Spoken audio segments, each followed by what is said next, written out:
Hello friends, everyone good morning. My name is Kundan Kumar. आज हम लोग संस्कृत का अध्याय 7 नीति श्लोका पाठ का ऑब्जेक्टिव और सब्जेक्टिव क्वेश्चन करने जा रहे हैं। तो जैसा कि आप पहला क्वेश्चन देख रहे हैं, तो पहला क्वेश्चन है कि नीति श्लोका पाठ किससे संकलित है। किससे संकलित है? तो विदुर नीति से संकलित है। ठीक है, आलस यानी कि नीति श्लोका जो पाठ है वो किससे संकलित है? तो विदुर नीति से संकलित है।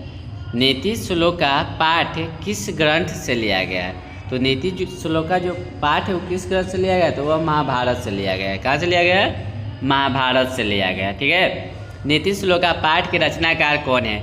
तो नीति श्लोका पाठ के रचनाकार है महर्षि यानी कि महात्मा विदुर। ठीक है, कौन है? महात्मा विदुर।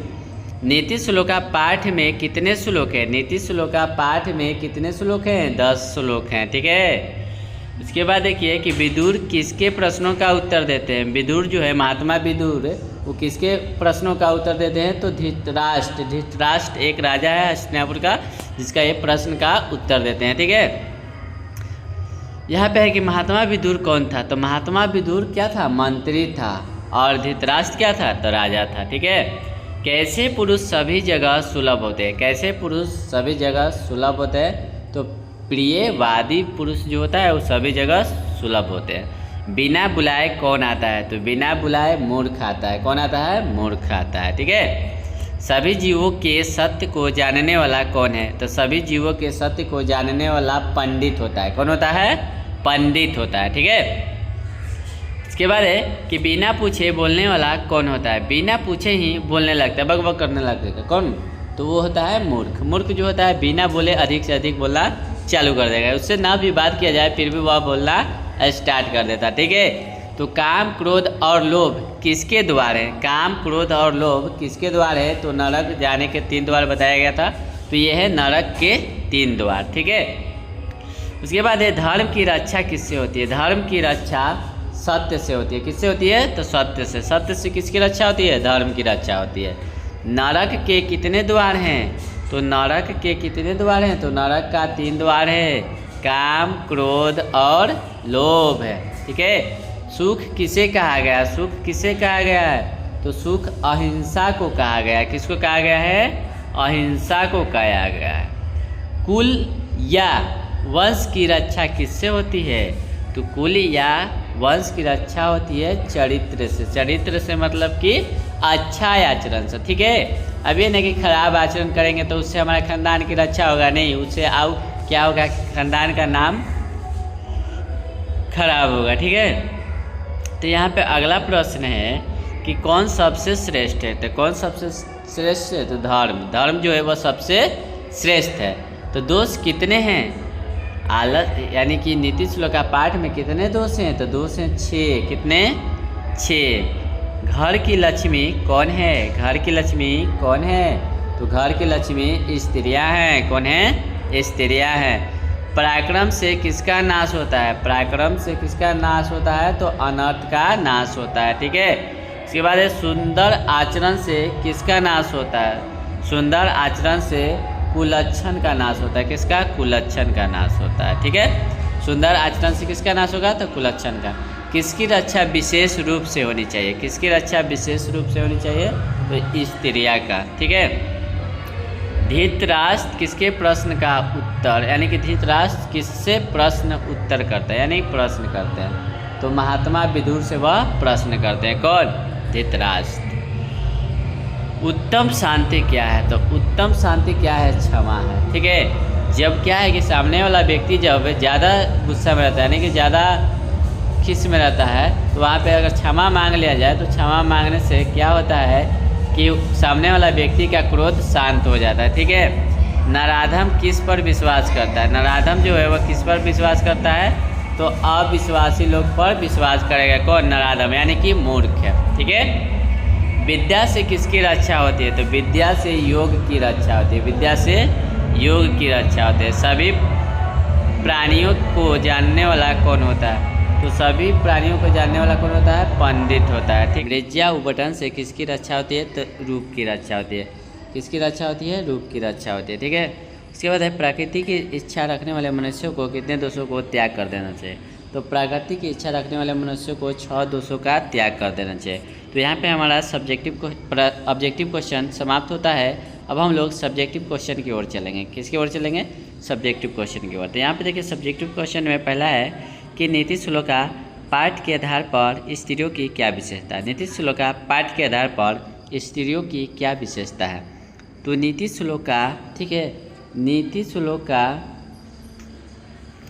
श्लोका पाठ में स्त्रियों के बारे में यह कहा गया है कि स्त्रियों घर की लक्ष्मी होती है, यह पूजनीय है तथा महाभाग्यशाली होती है। स्त्रियों घर को प्रकाशित करने वाली है, अतः स्त्रियों की रक्षा विशेष रूप से होनी चाहिए। ठीक है, पहला क्वेश्चन समाप्त होता है। दूसरा देखिए, नीति श्लोका पाठ के आधार पर पंडित किसे कहा गया। तो नीति श्लोका पाठ के आधार पर पंडित वह नहीं जो मंदिर में पूजा करता है। पंडित वह नहीं जो मंदिर में पूजा करता है। पंडित वह है जिसके कार्य में शीत, उष्ण, डर तथा भय बाधा नहीं डालता। ठीक है, तो पंडित हम उसे नहीं कहेंगे जो मंदिर में पूजा करवाता हो। पंडित हम उसे कहेंगे जिसके कार्य में यानी कि काम में शीत, उष्ण और डर, भय बाधा नहीं डालता है। ठीक है, उसे हम पंडित कहते हैं। अब कह रहा है कि नीति श्लोका, तीसरा प्रश्न क्या है, नीति श्लोका पाठ के आधार पर मूर्ख किसे कहा गया। मूर्ख, तो देखिए यहाँ पे क्या है, नीति श्लोका पाठ के आधार पर मूर्ख किसे कहा गया है। तो नीति श्लोका पाठ के आधार पर देखिए, तो नीति श्लोका पाठ के आधार पर मूर्ख कम बुद्धि वाले मनुष्यों को नहीं बल्कि मूर्ख उसे कहा गया है जो बिना बुलाए किसी सभा में प्रवेश करता है, बिना बोले अधिक से अधिक बोलता है तथा उन पर विश्वास करता है जो अविश्वसनीय है। उसे मूढ़ चेता नराधमक कहते हैं। उसे मूढ़ चेता नराधमक कहते हैं।